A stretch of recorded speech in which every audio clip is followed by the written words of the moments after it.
Hello guys! Good day sa inyo. So kasama ko ang Recaro family. Bumili sila sa atin ng Expander GLX Automatic.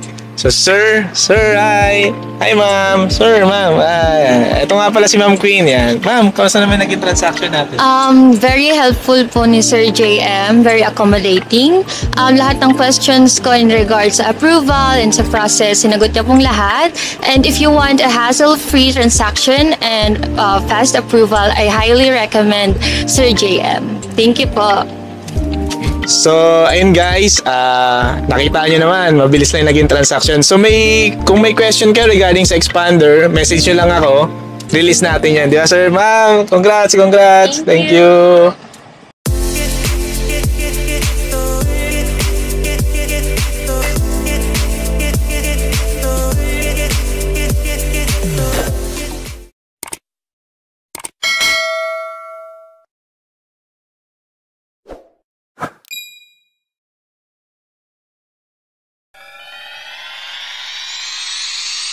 Hello guys, good day sa inyo. So this is JM Bunagan, your sales executive dito sa Union Motor Corporation Caloocan.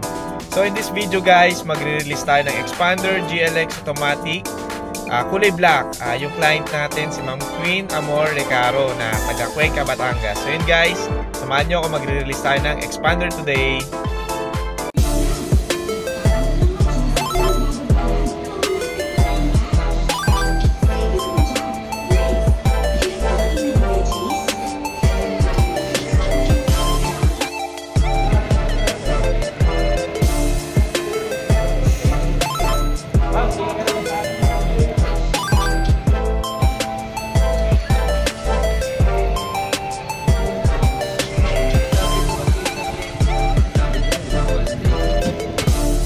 Pogi, sige na.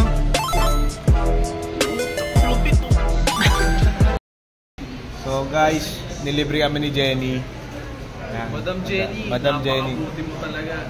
Meron pa siya nilibre, merienda. Yan po si Madam Jenny.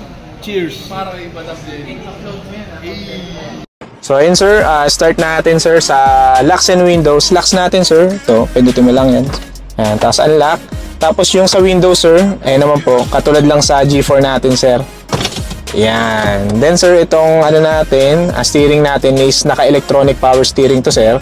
So kahit one hand lang makakapag-drive ka dyan. Actually kahit 2 fingers kaya mo siyang i-maneuver sir. Tapos ito nati-tilt and telescopic to sir. So kanina nagawa na natin. Tapos baba, hugot.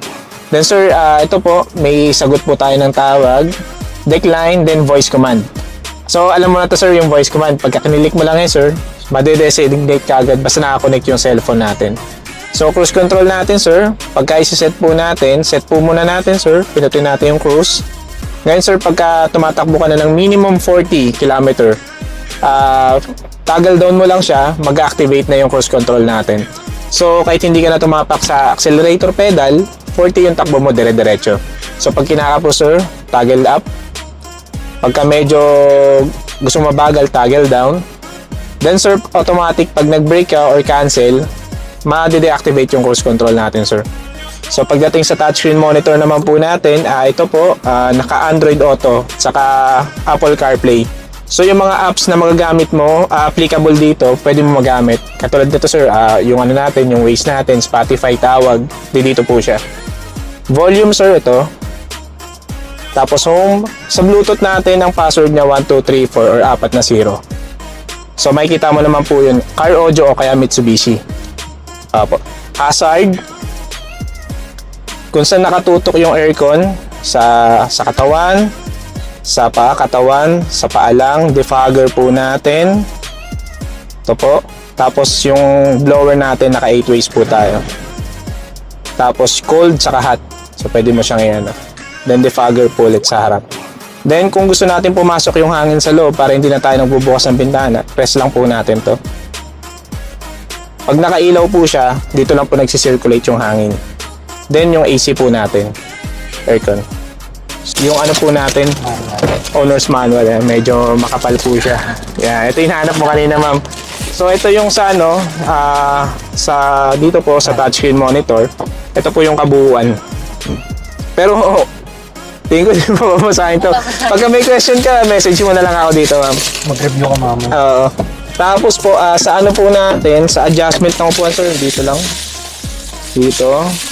Then yung, ano sir, turo ko na lang sir yung pag ano lang ano, nung sa likod.